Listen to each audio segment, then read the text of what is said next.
Hi friends, இந்த பதிவு யாருக்குன்னா அகெயின் அந்த மானங்கெட்ட குரலுக்கு தான். நேற்றுக்கு நான் ஒரு வீடியோ போட்டிருந்தேன். அதாவது இந்த சிக்கா, சூர்யா, சுமி இவங்களோட ட்ராமா இதை பற்றி ஒரு அவேர்னஸ் வீடியோ போட்டிருந்தேன். ஆக்சுவலி அதில் நான் ஒரு 3 கொஸ்டின்ஸ் கேட்டிருந்தேன் இந்த மானங்கெட்ட குரலுக்கு. பட் மானங்கெட்ட குரல் ஒரு செலிப்ரிட்டி, அவங்க இதுக்கெல்லாம் பதில் சொல்ல மாட்டாங்கன்னு எனக்கு தெரியும். இருந்தாலும் இந்த வீடியோ மூலமாக ஒரு 2-3 பேருக்கு விஷயம் என்ன அப்படிங்கிறது ஒரு புரிதல் இருந்தால் அதுவே எனக்கு போதும் அப்படிங்கிற நோக்கத்தில் தான் நான் அந்த வீடியோவை நான் போஸ்ட் பண்ணேன். ஆனால் எனக்கு இப்போ தான் ஒரு உண்மை தெரியுது. ஒரு தெளிவான புரிதல், தெளிவான அறிவு இருக்கிறவங்க கிட்ட தான் நாம் எந்த கேள்வியும் கேட்க முடியும். ஆனால் ஒரு மனநிலை சரியில்லாத ஒருத்தங்க கிட்ட போயிட்டு ஒரு நல்ல பதிலை எதிர்பார்க்கறது எவ்வளோ முட்டாள்தனம் அப்படிங்கிறது எனக்கு இப்போ தான் புரிஞ்சுது. அதாவது இந்த மானங்கெட்ட குரல் இன்றைக்கி சில வீடியோஸ் போஸ்ட் பண்ணியிருக்கு. ஆக்சுவலி எனக்கு அவங்களோட குரல் ரொம்ப ஆக்ரோஷமாக பேசுவாங்க. அது எனக்கு கொஞ்சம் சிரிப்பு வரும் எனக்கு. அதனால் நான் கேட்க மாட்டேன். ஜஸ்ட் அவங்களோட ஹெட்லைன்ஸ் அதை மட்டும் பார்ப்பேன். ஸோ அதுலேயே ஓரளவுக்கு அவங்க என்ன பேச போகிறாங்க, என்ன உருட்ட போகிறாங்க அப்படிங்கிறது தெரிஞ்சிடும் எனக்கு. அப்படி தான் இன்றைக்கி பேசியிருந்தாங்க. அதாவது ஒரு வீடியோ கேட்டேன். இந்த கெட்ட பார்வை அவங்க பையனுக்கு, அது வீடியோவா இல்லை சம் போஸ்ட்டுன்னு நினைக்கிறேன். அதில் இந்த கெட்ட பார்வை அவங்க பையனுக்கு என்ன நடந்ததோ அதை தான் மற்றவங்களுக்கு சொல்லியிருக்காங்க அப்படின்னு சொல்லிட்டு ஒரு போஸ்ட் பண்ணியிருந்துச்சு அந்த மனநிலை சரியில்லாத மானங்கெட்ட குரல். அதாவது இந்த குரூப்புக்கு, அதாவது இந்த புரோக்கர் ஃபேமிலி, இந்த புரோக்கர் குரூப்புக்கு ஒரு பழக்கம் இருக்குது. நீ ஒரு தப்பு பண்ண அப்படின்னு நம்ம சொன்னோம்னா ஒன்று பண்ண இல்லை பண்ணலை, இது 2 தான் ஆன்சராக இருக்க முடியும். ஆனால் அவங்க என்ன பண்ணுவாங்க தெரியுமா? ஏன் இதை அவங்க பண்ணலையா, இதை இவங்க பண்ணலையா, இதை நீ பண்ணலையா அப்படின்னு சொல்லி திருப்பி கேட்பாங்க. சேம் அதே தான். ஏன்னா அந்த குரூப்பில் இருக்கு இல்லையா, அதனால் இதை அவங்க பையன் பண்ணியிருக்கலாம் அப்படின்னு சொல்லிட்டு இந்த மானங்கெட்ட குரல் இன்றைக்கி ஒரு போஸ்ட் போட்டிருக்கு.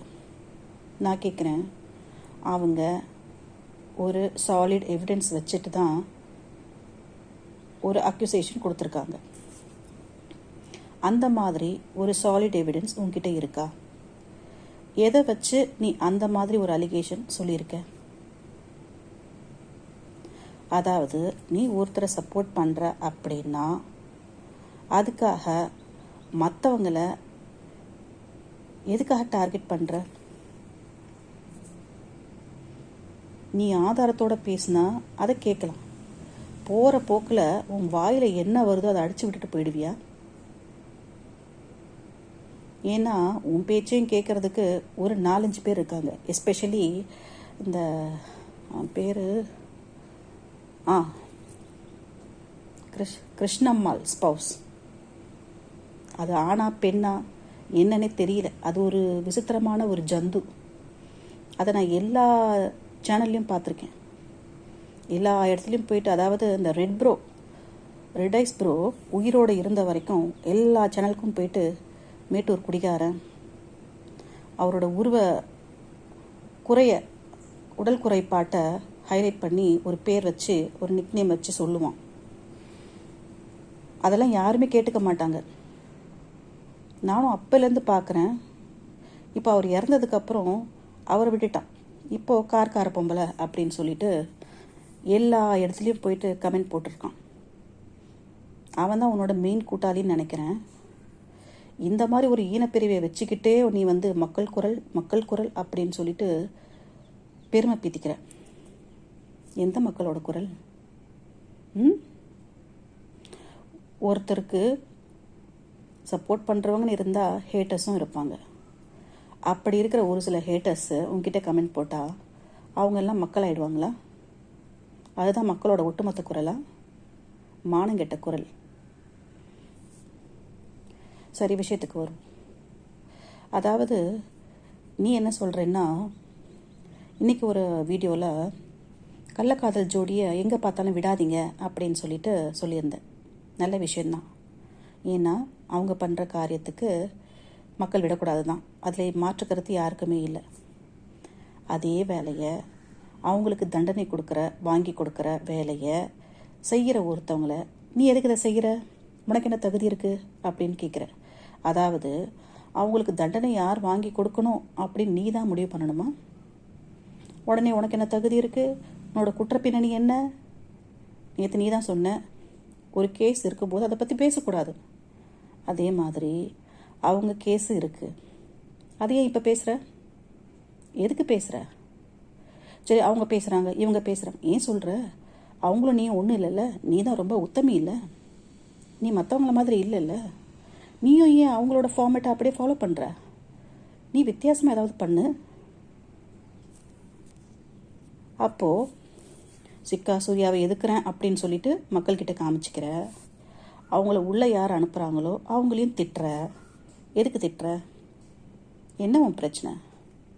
உன் பிரச்சனை என்னன்னா, உனக்கு சிக்கா சூர்யா உள்ளே போகக்கூடாது.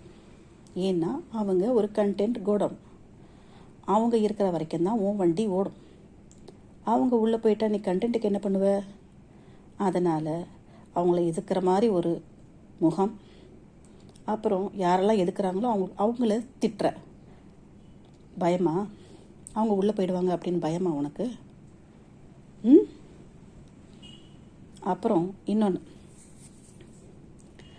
உனக்கு என்ன தெரியுமா? உனக்கு சுய புத்தி கிடையாது, சொந்த அறிவு கிடையாது, தானாக ஒரு கண்டென்ட் எடுத்து பேச தெரியாது உனக்கு. நீ என்ன பண்ணுற, யாரெல்லாம் அந்த கெட்ட பார்வை எதுக்குறாங்களோ ஆப்போசிட் பார்ட்டி அவங்க சேனல்ஸ்க்கு எல்லாம் ஒரு விசிட், ஒரு ரவுண்டு அடிச்சுட்டு அவங்கெல்லாம் என்னென்ன பேசுகிறாங்க அப்படின்னு அதெல்லாம் பொறுக்கிட்டு வந்து நீ ஒரு வீடியோ போட்டுருவ. நான் இதை பார்த்துருக்கேன். அவங்க என்ன பேசுனாங்களோ அதையே எடுத்துகிட்டு வந்து பேசுவேன். நேத்திக்கு இந்த டைட்டானிக் ரோசாயா,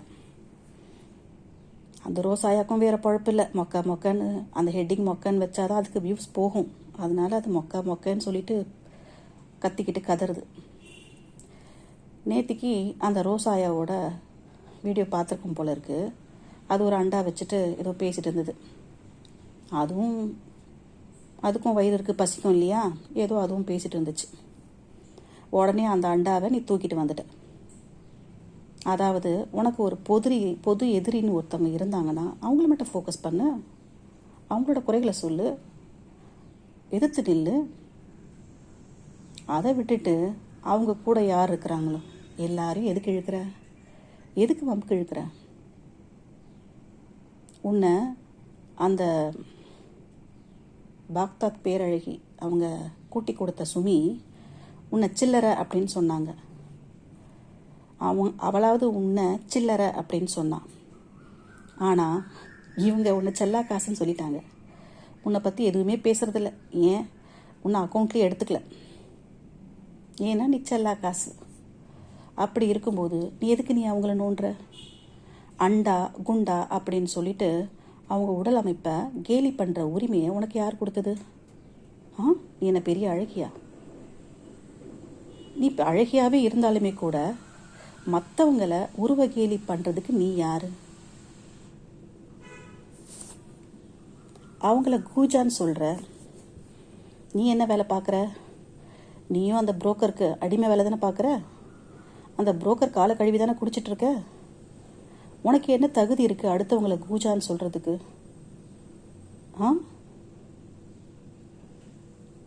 அப்புறம் உனக்கு ஒரு எதிரி யாரோ அவங்கள பற்றி பேசு, ஆதாரங்களை வச்சு பேசு, அர்த்தமுள்ள விஷயங்களை பேசு. சும்மா வந்தோமா ஏதோ ஒரு வீடியோ போடணும். இப்போ பாருங்களேன், கெட்ட பார்வை உள்ளே போயிடும்.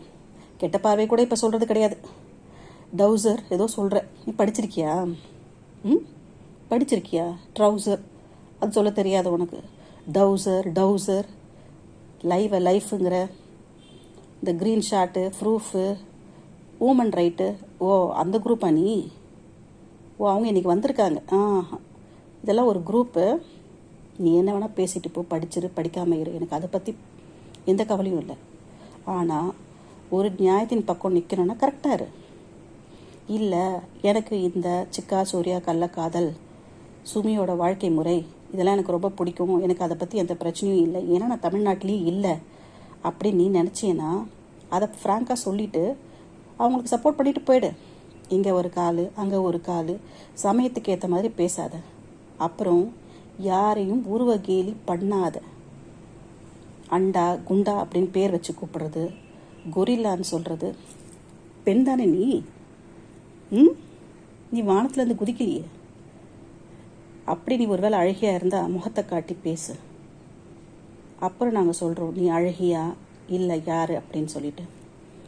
ஏன்னா அந்த அழகை வச்சு உங்கள் சுமி சகோதரியால் ஒன்றுமே பண்ண முடியல. ஆக்சுவலி அவள் தான் சொல்லிக்கிற அழகின்னு சொல்லிட்டு, அதை நேரில் பார்த்த எனக்கு தெரியும் அது எப்படிப்பட்ட கிழவின்னு. ஒரு வேலையை செய்யும்போது ஆதாரத்தோட பேசு. ஆதாரம் இல்லைன்னா அடக்கிக்கிட்டே இரு. சும்மா வீடியோ போடணுங்கிறதுக்காக எதையும் பேசிட்டு போகிற போக்கில் போகாத. முக்கியமாக உருவ கேலி பண்ணாத. இது உனக்கு ஒரு வார்னிங்.